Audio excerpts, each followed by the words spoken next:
Welcome to Real Estate Investing for Women. On this show, you will learn how to create wealth through real estate the blissful way. That means with very little stress and very little time. We talk about strategies, mindset, heart set, money smarts, resources, and so much more to ensure you're able to create the success you most deeply desire. Now, here's your host, Moneeka Sawyer. Today, I am so excited to welcome to the show Colleen Biggs.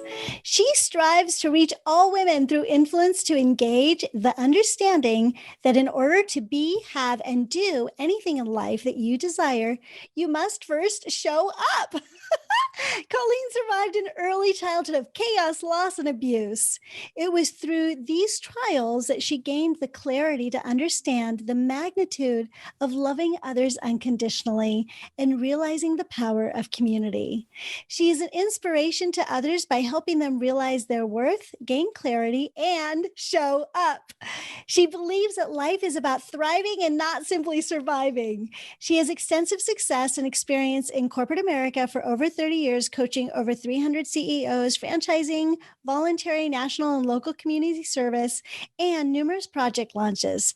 She has served as a director for her church and organized women's retreats and local girls' camps, as well as serves on several advisory boards. Most recently, she launched the successful business Lead Up for Women. Lead Up for Women is an elite community of like-minded women driven by passion, power, and purpose. She currently has a weekly podcast and interviews two powerful leaders weekly to inspire, educate, and motivate on Lead Up for Women, Speak Up, and Lead Up. She is an author to the #1 best-selling international book, The Anatomy of Accomplishment, and publishes a bi-weekly magazine. Hey there, Colleen. Welcome to the show. Hi, Monica. How are you? I'm great. Nice to see you. So nice to see you. And it's very interesting when someone reads your bio because you think back first of all, you get to hear about all your accomplishments, but then you think back oh yeah, and I've modified my bio since then. And I've done all these other amazing things since then. It's just amazing to me when we listen to someone read back what our accomplishments have been and who we are. Yeah, no, I feel that same way. It feels like every week there's something new that I would have changed or added or adjusted or whatever. So yeah, but it's also fun to sort of see where we've been and where we've come to, right? Agreed. So it's totally awesome. Yay. So talk to me a little bit about why this topic is so important to you. The topic for showing up, for women showing up, and for women really leaning into who they're meant to be is huge to me because I have seen so many women for so long, including myself, really hide behind these shields, right? And these cloaks almost that we put on.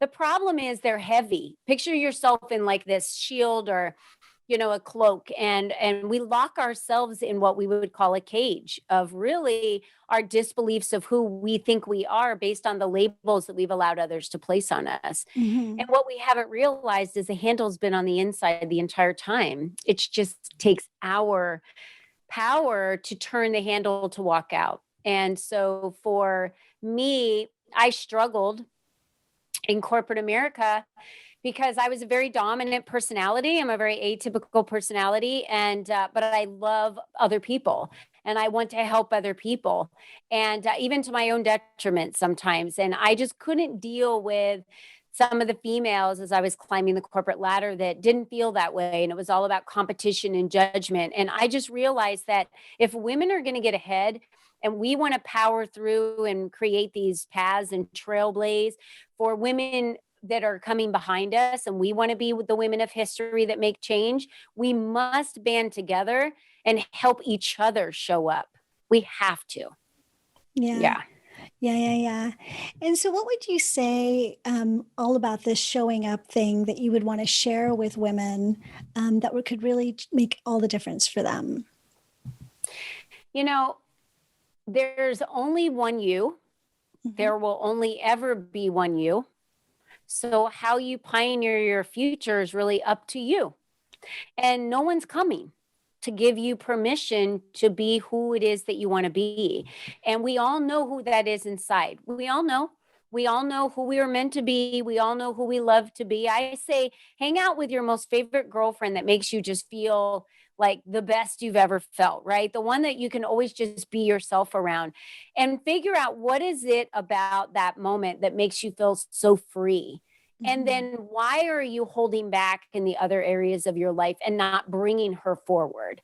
Because women already control the global economy. We have so much power. And I won't even get into how much power we have over men, because my husband looks at me and says, women have so much power over men. It's ridiculous. And we all know why we have so much power over men, but we just need to believe in ourselves. So by women showing up, she's raising the next generation. And if she's not giving herself permission to authentically show up as herself, and she's not giving that gift to her children to authentically show up as themselves.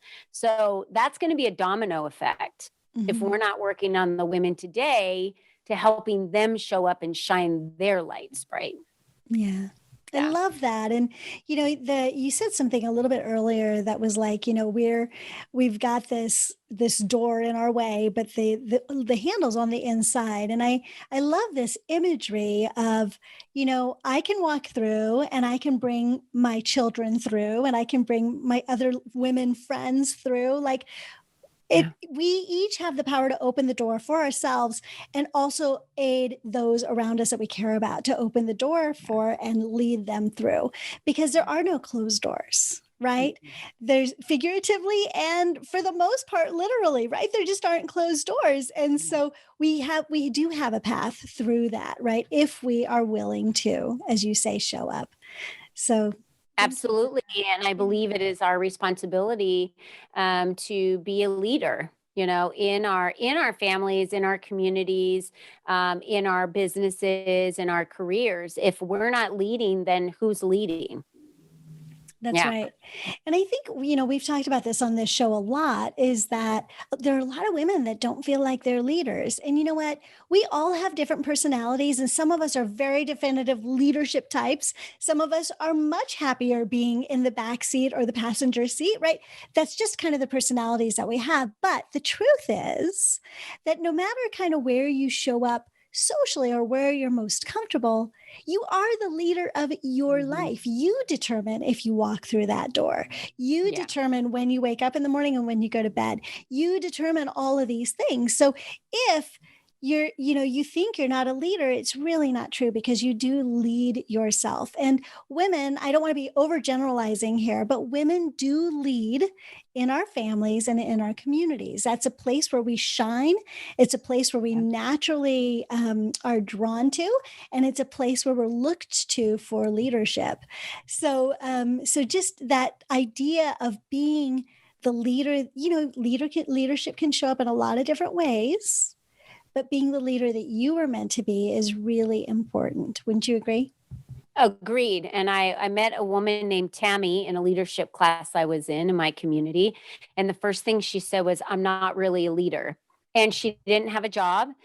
So she didn't think she was a leader in her family because she didn't work in the workforce. And we were all like, what? She has become this amazing leader in our community. She's leading her family. She's leading, she's helping lead classrooms, volunteering.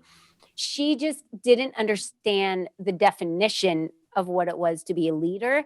So she automatically assumed she wasn't. But you're so right, Moneeka. We lead our own lives, and we need to understand how we do that without asking for anyone else's permission, because it's our life. Right. Yeah. Yep. So talk to me about sort of a challenge that you've been through and sort of what helped you through that.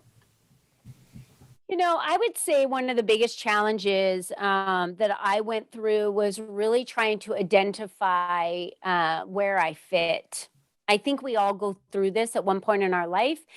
And for me, it really came at that point where I became an empty nester and I had identified as being a mom my entire life. I got married at 19. I started having babies at 21.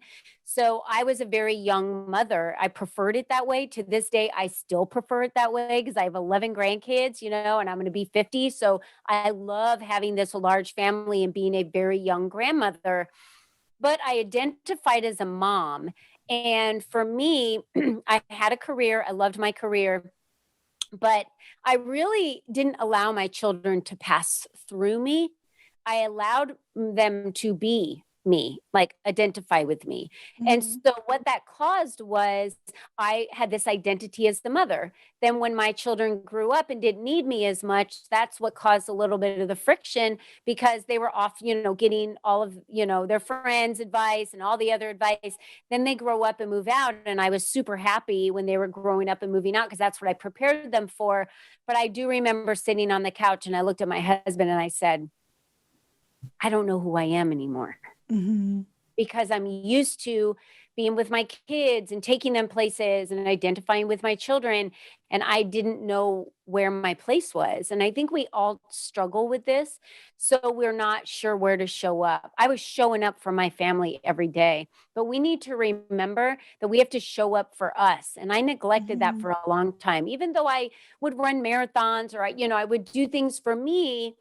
I just I didn't know what my favorite color was. I didn't know what my favorite food was. I was eating fish sticks when the kids moved out still. Like I don't even like fish sticks. So I'm thinking of all the things I was doing. I remember when my kids were older, I'd drop them off at or when they were younger, I'd drop them off at daycare and I would drive the whole way to work listening to Barney. I never even switched it to listen to something I wanted to on the radio. And that's when like you're going nuts, right? You're identifying only with right? Who listens to Barney that long, if anyone can remember that from that long ago? So it is so crucial because our children watch us more than they listen to us. So the more that we're identifying and sharing that we're an individual, that I am this woman, that I'm leading in my family, they identify that and that will help them as they get older. And we need to realize that that's not being selfish. That is not being selfish. That is about showing up for your children and showing them what a leader you are. Yeah. Well, I think Yeah. also we do model, right? And so I think that sometimes we confuse love with a lack of boundaries, let's say. So if mom becomes completely identified with me, now we're the same person, that's what love looks like.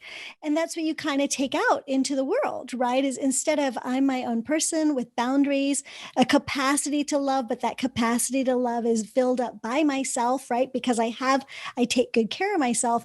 Those are things that a child doesn't learn unless it's modeled for them, right? And then you go out into the real world and you have adult relationships and that sort of thing. And you're like, wait, I wasn't trained in this, right? Love looks like this to me. So I just love what you're talking about. It is funny, right? We think we're taking care of ourselves. We're like working out or we're going and getting our spa treatments or we're doing our stuff. It's not really all about that stuff, although that's fantastic. And please don't stop doing it. But really, who am I is the biggest key to creating that kind of like ability to show up fully, right? Yeah. Oh, yeah. And like the one thing that Tammy, my friend that I said did the best thing for herself was to be part of that leadership class that Hmm. brought her the opportunities to be a leader in the community, to meet other people, to get more involved. So that was something that she did to develop her own skills. Yeah, I love Yeah. that. So tell us some advice that you got as a younger woman that you wish you had gotten sooner, or yeah, just something that you wish you had gotten and not had to learn the hard way. You know, I had a really, you talked about it a little bit in my bio. I had a pretty chaotic childhood, so I didn't get a lot of good advice. Mhm. But I remember my parents once said to me, and maybe you would remember this. I don't know if your parents shared this with you. Do you remember kids, at school saying, I'm rubber, you're glue. Whatever you say bounces off of me and sticks back on you. That's right. I do remember And that. we would use that for bullies on recess for us to say, whatever you're name calling me, it doesn't stick on me. It goes back to you. And then as I got older and I started doing a lot of self-development studies, I realized how true that really was, that as women, we need to believe that whenever anyone has judgment toward us, says anything to us, it has nothing to do with us. It never had and it never will. It's all their own self-reflection, and it bounces off of us and sticks right back on them. But yet we allow it to stick on us. So we walk around with labels of what we think other people think about us forever. And it really just breaks you down, when in truth, that person is struggling with something going on with themselves and they're projecting that to you. So one thing you can remember walking around, just that I'm rubber, you're glue, whatever you say. So if you have to, whenever anyone says anything bad, or you've gotten a review on your book or review on, anything online that someone shot out, a cannon, because there's a lot of keyboard warriors out there, right? They're so brave. But just there's no need to shoot back at them, be the humble and the graceful one. But because I think when you notice that what they're saying is really about them, you look at the situation with a different heart and a different perspective. And now you feel full of emotion and love for that person versus feeling like they attacked me, because that's how they feel about themselves. So it's very interesting. Yeah, it is really interesting. Yeah. And there's something also in there about when when they say something about us, they're reflecting what's going on for them. Yep. Right? It's also true for us. When we are consistently saying something about other people or other things or the way our life is working, that's reflecting what's going on inside of us. It's as if our life is a movie of what's happening inside of our mind and our body. And so yes, allow people to just be themselves and not take it personally. I know how easy that is to say and hard it is to do. So I get that. But also because then it releases you from the responsibility of what they're putting on you, right? Yeah. But then the other piece is if you start to consistently see patterns in yourself. So for instance, I might go through a period, and this actually happened as I was early in menopause. I was very irritated with rude people. And there was something that was coming in out of my mouth a lot. Wow, that person was so rude. I can't believe that person was so rude. And I'm like, I'm practicing my bliss practices, but they were really rude. Well, once I had said it like 3 or 4 or 5 times in the same day, I kind of noticed, oh my gosh, I think everybody is rude. Maybe I'm being rude. Right. And so oh my gosh, that's not the person that I want to be. So it goes both ways. You have to take responsibility for all of those things that you're projecting onto other people too. And it's not that you have to, it's that you get to, because then you get to be a person that's happier. You get to see what's going on for you and what may not be working, right? If you're always saying, wow, that person was so great, I got such great service, and you're walking around and everything you say is lovely, it doesn't mean that you have necessarily that you're naive. It means that what's going on inside of you is all of this joy, right? Yeah. And so I think that can go both ways and really benefit us in both ways, don't you think? Yeah, words are very powerful. So women are the worst at this, how we talk to ourselves. So we need to be kinder to ourselves. We need to give ourselves grace, and we need to talk very, very sweet to ourselves. I do an exercise at one of my retreats where I have them write down everything that they hate about themselves, all the negative stuff. Then they don't know what I'm going to do. And I have them get up and line up. And then I say, now I want you to tell the person across from you, and you're going to say you are, and you're going to go through your list of every single thing. And they start crying because they would never talk that way to another person. And one of them, the first thing she said was, you are fat. And she was like, I'm so sorry. And she started crying. And so that's how horrible we talk to ourselves. So we need to recognize that, because that right there has a lot to do with how we don't show up, or how we do show up, or how we don't give ourselves permission. So we need to be kinder to ourselves. Absolutely. Yeah. Absolutely. Thank you for that. Yeah. Well, yay. So, in extra, we got more ladies. So, Colleen and I are going to be talking about sort of what she does to juggle her work and family life. And I know through COVID, this has been such a big issue as we're moving out of it. It continues to be, it's always been an issue for women. This has never not been an issue, but we've seen a lot of evolution also in sort of how we look at ourselves around this. And so it's always great to have some tools to do that. And she brought this up, and I thought, oh my gosh, we haven't had someone really talk about this in depth. So we're going to be talking about that in extra. So I'm really excited about that. But Colleen, before we move on to our 3 rapid fire questions, could you tell everybody how they can reach you? Yes, I made it very easy for everyone so they can never forget. So I am Lead Up for Women everywhere. So leadupforwomen.com. You can find us on Lead Up for Women on Facebook, Instagram. I have a Lead Up for Women community that you can join. Out on LinkedIn. You can connect with me as Colleen Biggs on LinkedIn, but we're everywhere. We're on YouTube. We're all over the place. We have videos constantly going, tips and tricks and workshops and you name it. We're constantly out there promoting our members, promoting their messages, and promoting women. I love that. And then tell us about your wonderful gift you're offering to my ladies. Well, I love our magazine, and you can see that behind me here on the video. We do a bi-monthly magazine, and it's written by our members for women.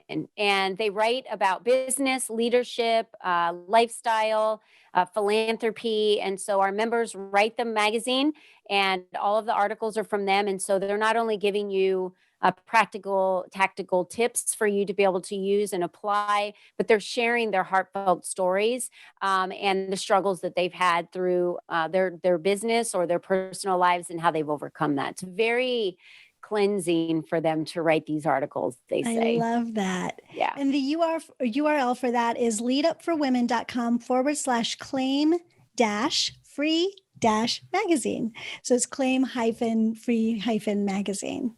On the homepage. Yeah, it's easy. On the homepage, you just scroll down, you'll see our magazine and just click claim my magazine. Nice. Okay, that's super easy. Yay!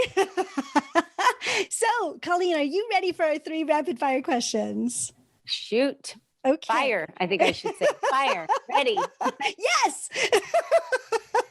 All right. Give us one super tip on getting started investing in real estate. Getting invested in real estate is purchasing your first rental home. Mm-hmm. That would be for me. Yep. Okay. That's how it started for us. So okay, great. Yep. And then what about a strategy on being successful as an investor? Strategy of being a strategy of being wealthy and being an investor would be to utilize the line of the money that you're investing to create more wealth, then take that wealth to invest to create more wealth. So not spending it, but taking that line to invest to create more wealth. And that really is one of the biggest secrets. Right. Is just to keep allowing your wealth to create more wealth. I love that. Mm-hmm. Yay. Awesome. And then what is one daily strategy you do, Colleen, that you would say contributes to your personal success? One daily strategy that I do that contributes to my personal success is giving myself an hour of time every morning to sit down and write my gratitudes, to read, to educate myself, no matter what that book is. And so I take that time for myself, and we need that every morning. So that has changed my world for my personal gratitudes, because if you feel that you've already achieved something, then you achieve it. Because if you can think it, it must exist. So that's just how the world works, believe it or not. Nice. I love that. Thank you for that. Yes. This has been so much fun. Thank you for all you've shared in this portion of the show. Absolutely. It's been my pleasure. Yay. And ladies, thank you for joining Colleen and I for this portion of the show. We are really going to be talking about some good, yummy stuff in extra. So stay tuned. We're going to be talking about her strategies on really kind of how to balance work and family and live a blissful life. So stay tuned for that in extra. If you're not subscribed but would like to be, go to realestateinvestingforwomenextra.com. You get 7 days for free, so you can check it out, see if you love it. It's realestateinvestingforwomenextra.com. For those of you that are leaving us now, thank you so much for joining us. And I look forward to seeing you next time. And until then, remember, Goals without action are just dreams. So get out there, take action, and create the life your heart deeply desires. I'll see you soon. Bye. I hope you enjoyed today's show. If you'd like to find out more about how to become a blissful millionaire, go to blissfulinvestor.com. See you next time.